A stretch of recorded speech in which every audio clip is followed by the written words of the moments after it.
Amazon product research and why this is the thing that matters most in your Amazon journey. As always, I am Nick. I'm Jace. And welcome to the Demand Gen Daily Podcast.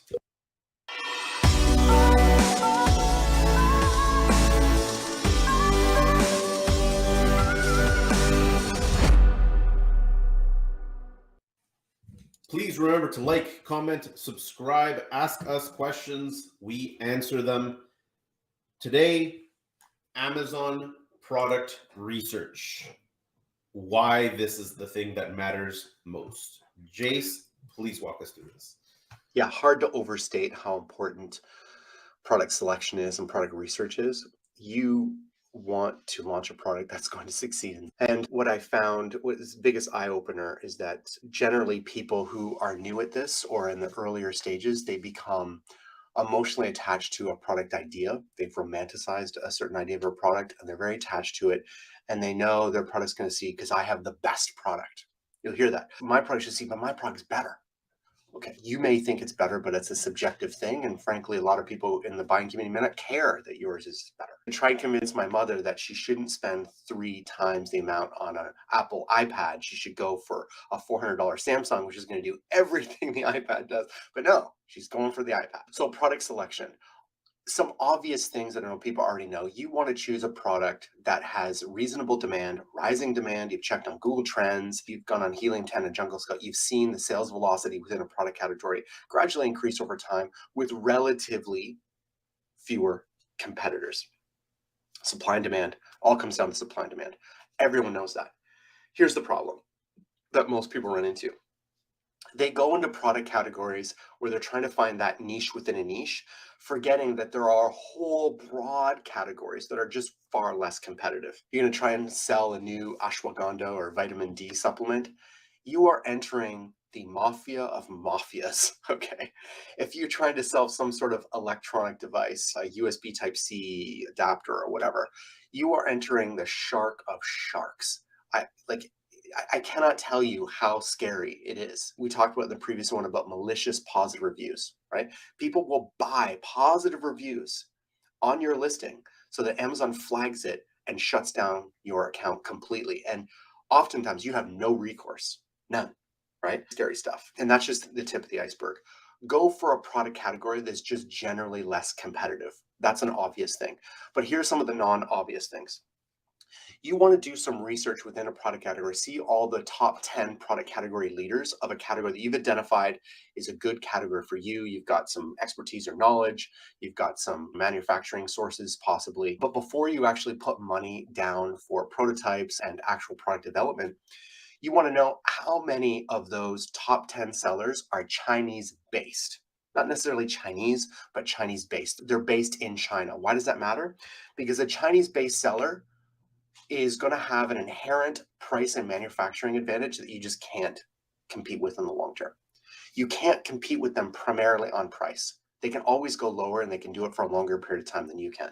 And they can shut down their listing for whatever reason and start a new one much quicker than you can, much cheaper than you can, right? So if, the top 5 sellers are doing really well and 4 of them are Chinese based and they're all selling sub $40 products, maybe unless you have some sort of other inherent advantage over them, maybe don't go in that category. So that matters a lot. And people talk about you're anti-Chinese. I'm absolutely not Chinese. My wife is Chinese. I married a whole Chinese family. But the reality is they have an advantage that we don't here in the West.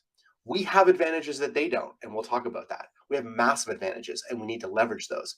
But don't go into our product category where you're going to be muscled by price indefinitely, is my recommendation, okay? So other things, you want to research all the top 10 product category leaders and see who has a significant content marketing advantage, right? So they've been building email lists and Facebook groups for the past 10 years. They have a massive audience. They've got contests and promotions. They've got a cartel of influencers all reviewing and promoting their products. Do you want to go head to head with them? Maybe not. If you're going to do it, know what you're getting yourself into. So I want to assess not just the sales volume of those top 10 sellers on Amazon. I want to know what they're doing off of Amazon. where they're from, what kind of content marketing and ad strategies they have, so that when I do go into that competitive arena, I'm doing so with my eyes wide open. So some other really basic things. There's a massive advantage if you choose a product that has very clear visual distinction from the competitors. So an example I really like to use is a client I had that sold bicycle helmets. Almost every bicycle helmet made in the past 25 years looks the same. It's this egg-shaped thing, right? It goes on top of your head. It's hard shelled. It goes above your ears. It's got the straps coming on here. And you can have different designs, maybe slightly different shapes. But when you look at the hero shots, that's the first product image for all bicycle helmets on Amazon. They all have the same shape with a white background, slightly different colors. Hard to distinguish. Unless there's a massive brand name, hard to distinguish. This bicycle helmet was the ones they used to use in like in the 90s in the Tour de France in Europe, where it's the soft shelled helmets. They're lighter, they're more breathable, that kind of stuff. But they're a completely different shape. You see the silhouette on the hero shot, it immediately looks different. And they were selling these bicycle helmets, but they were selling them as not just bicycle helmets, but like rugby helmets, bus helmets. It was just like anytime you're doing something, you might bump your head, wear this because it's more athletic, it's breathable, it's lighter, blah, blah, blah. But you could see such a distinction of how and why it was different right away from the hero shot. Because remember, when people search a keyword, they go bicycle helmets or lacrosse helmets on Amazon. They scan the search results in maybe 7 seconds before they make a decision on which listing to click on.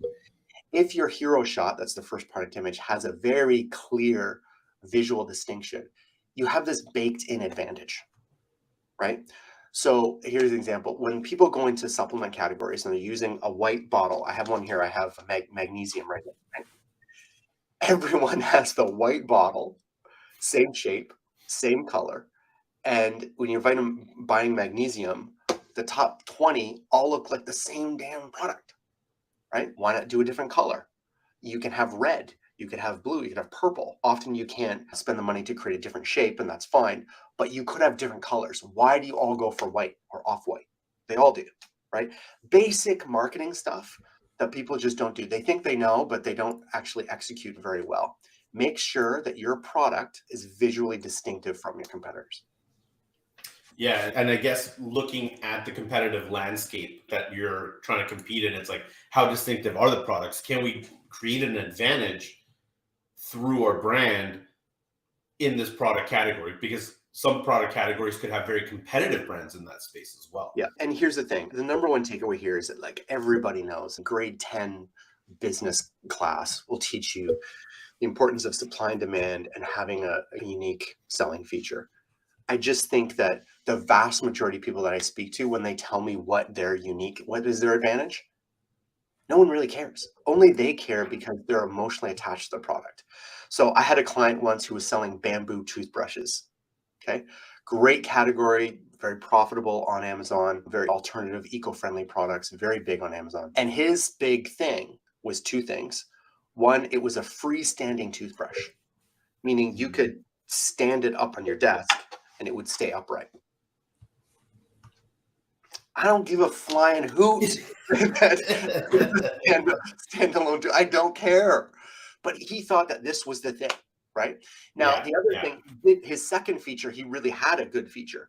Knowing his audience, you could, with the packaging, there was like the shipping information on the packaging. As long as you put postage on it, you could send it back to him and he would dispose of it in an environmentally friendly way. He was pulling the charcoal the brushes out, disposing them, decomposing the bamboo, blah, blah, blah. Awesome. Great.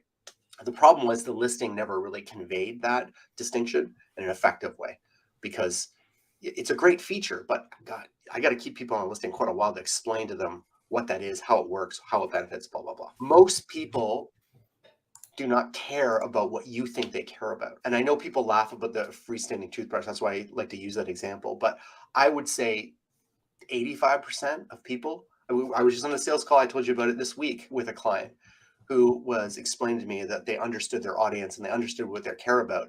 But when you looked at their content, their audience, they didn't give a flying hoot about their product. Like they don't care about what you think they care about, right?